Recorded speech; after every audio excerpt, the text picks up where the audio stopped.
এই ভাই seven sister এইখানে তো।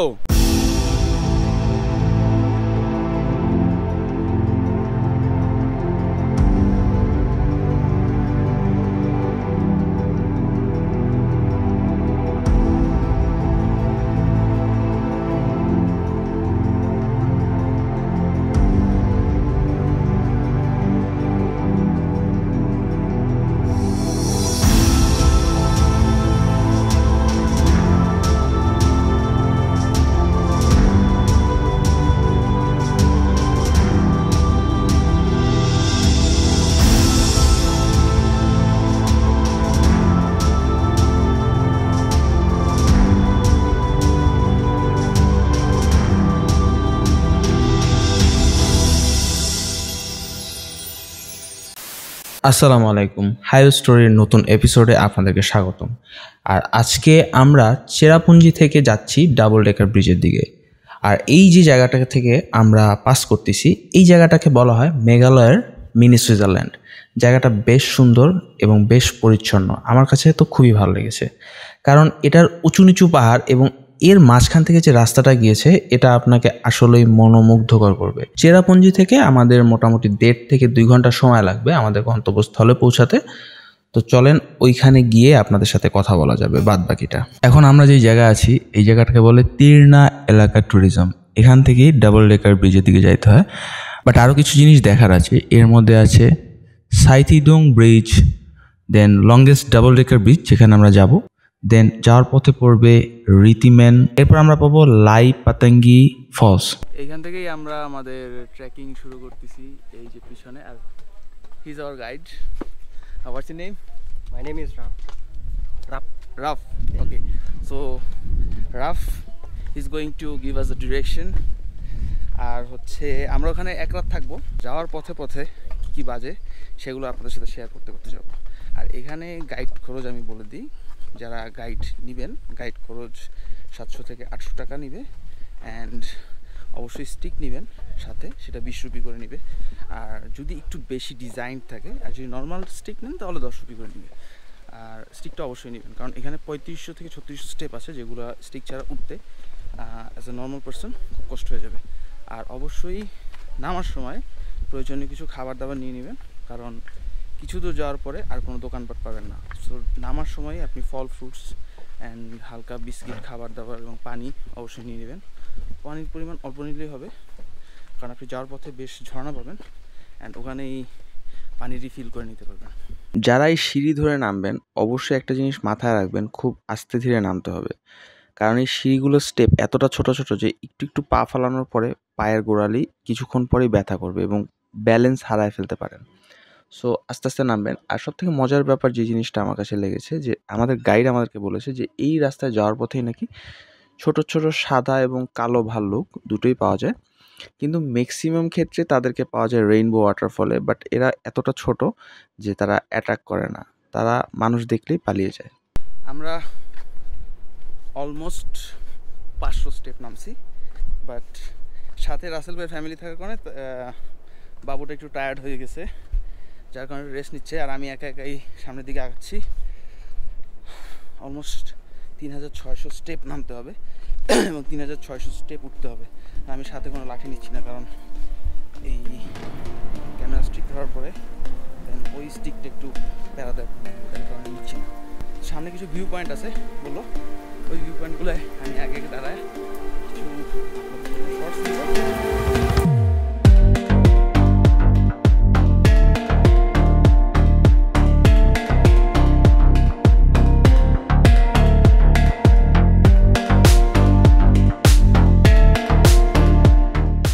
যারা এইসব জায়গায় আসেন, আমি আমার দেশের ক্ষেত্রে বলি যে যেখানে সেখানে ময়লা ফেলাবেন না।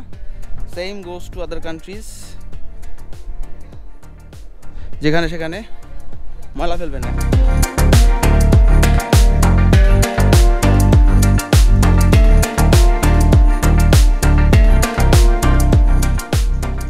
পাহাড় এবং কিছু কিছু জায়গা থেকে ঝর্ণা পড়তেছে। ওই ঝর্ণাগুলায় নর্মালি মানুষ যেতে পারে না। যদি আপনারা একটু রিস্কি ট্রেকিংয়ে যেতে চান, যেখানে লোকালি মানুষজন যায় না, যা পৌঁছাইতে পারে না, তো এই ধরনের ট্রেকিংয়ে আপনাদেরকে যেতে হলে অবশ্যই নভেম্বর ডিসেম্বর মাসে আসতে হবে। ওই সময় পাহাড় একটু শুকনা থাকে, স্যাঁতস্যাঁতে ভাব কম থাকে, জাস্ট ওয়াটারফলটা হয়।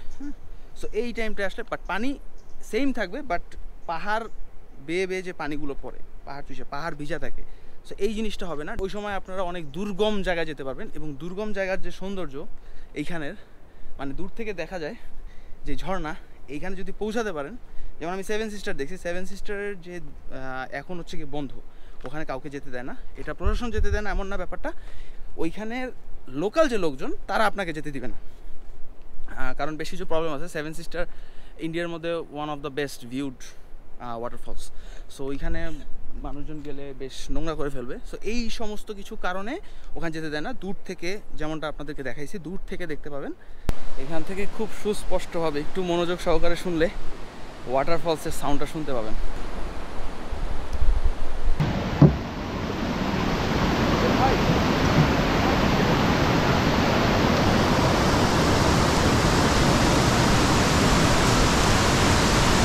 ভাই ভয়াবহ এক্সপিরিয়েন্স, করলে শেষ। কিছু নাট বল্টু আছে যেগুলো অলরেডি ঢিলা হয়ে গেছে। এখন কিছুটা স্টেয়ার আছে, 15 থেকে 20 মিনিট সময় লাগবে গোয়িং আপ। দেন হচ্ছে গিয়ে ডাবল ডেকার ব্রিজটা পড়বে। এইটা হচ্ছে ডাবল ডেকার ব্রিজে যাওয়ার পথে আরেকটা বড় ব্রিজ। ওটা আগের ব্রিজটা যতটা বেশি মানে ভয় লাগতেছিল, একটু রিস্কি ছিল, এটা এমনটা না। এটা চওড়া, ভালোই চওড়া, সাইড থেকে অসাধারণ একটা ভিউ পাওয়া যাচ্ছে, অসাধারণ এক কথায়। ভাই এই নিচে যে ওয়াটারফলসের যে কি বলবো, দেখার মতো। এই সাইডটা আরো ভয়াবহ সুন্দর, মারাত্মক মারাত্মক। ও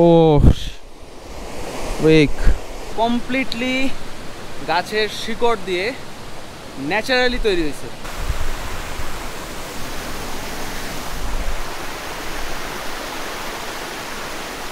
এই গাছের শিকড় আর এই গাছের শিকড়, এই দুইটা ন্যাচারালি অ্যাটাচ হয়ে এই ব্রিজটা তৈরি হয়েছে। মানুষজন কিছু মাঝখানে মাঝখানে পাথর রেখে এই জায়গাটাকে হাঁটার জন্য তৈরি করছে।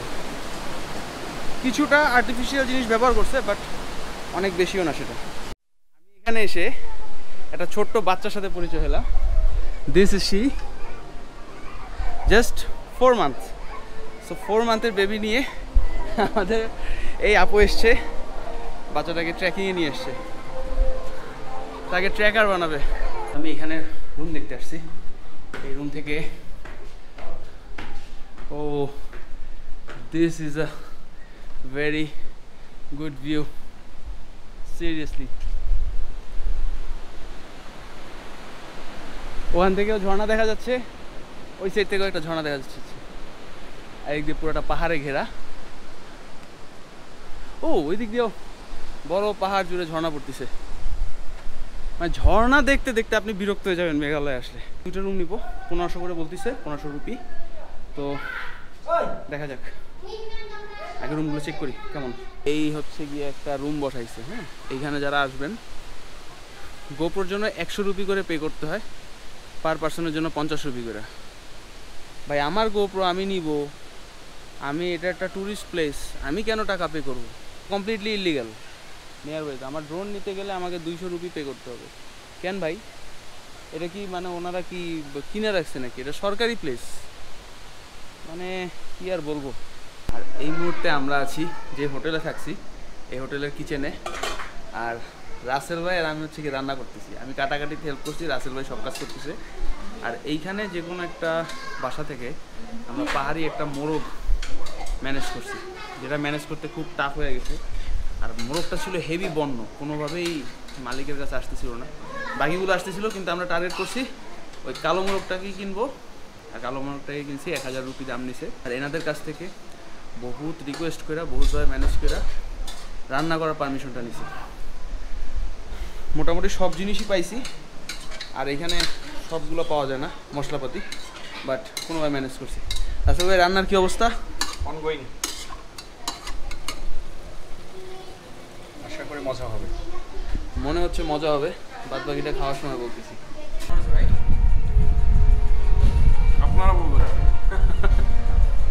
আচ্ছা, So bad. গুড।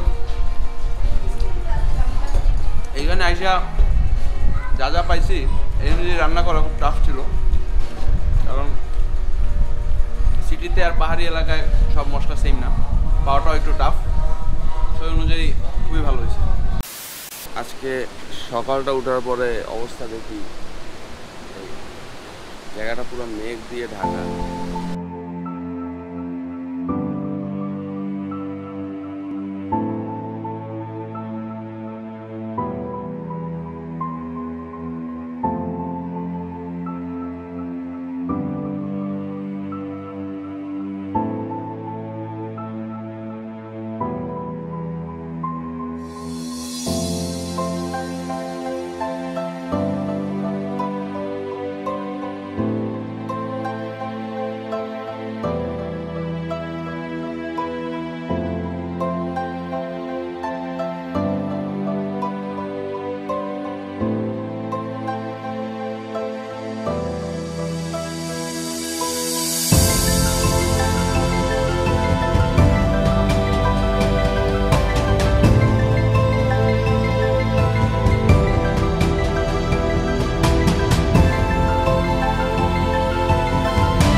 যেই জিনিসটা দেখার জন্য এত দূর রাস্তা 3600 স্টেপ পার করে আসছি এবং 3600 স্টেপ পার করে যাব, সেই জিনিসটা কালকে দেখাইতে পারিনি, কারণ এইখানে গোপ্রো নিয়ে ঢুকা একটু ঝামেলা, অনেক টাকা চার্জ করে, যার কারণে ঢুকি নেই। কিন্তু এখন সকালবেলা কেউ ছিল না, আর আমি সেখানে চলে আসছি।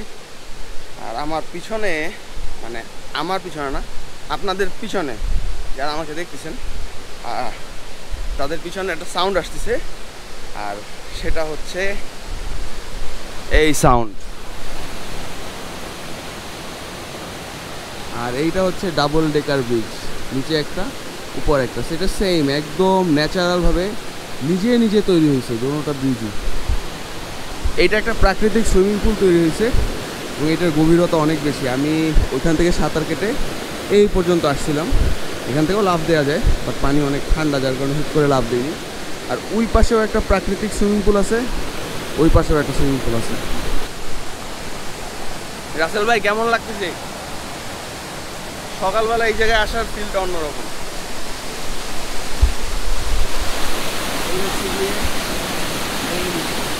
ঝর্ণা, আর এটা ছোট ঝর্ণা, এটা আমি দেখছি যে ড্রোন দিয়ে দেখলাম যে পাহাড়ের অনেক উপর থেকে ঝিলপথ হয়ে আসতেছে, একদম এটা টপ একটা পাহাড় আছে, সেই পাহাড় থেকে পানি বেয়ে আসতেছে, ওই পানি এখানে ঝর্ণা আকারে পড়তেছে। ওই পাহাড়ে ওঠা অসম্ভব কোনো মানুষের পক্ষে।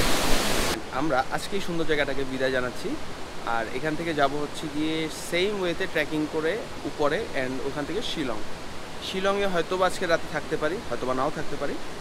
আর আজকে এখানেই শেষ করতেছি এই এপিসোডটা।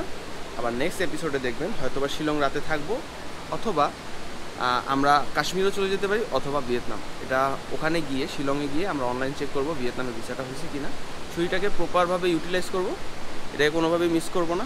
অ্যান্ড পরবর্তী এপিসোড দেখার জন্য আপনাদেরকে আমন্ত্রণ রইল। Stay connected to the highway story.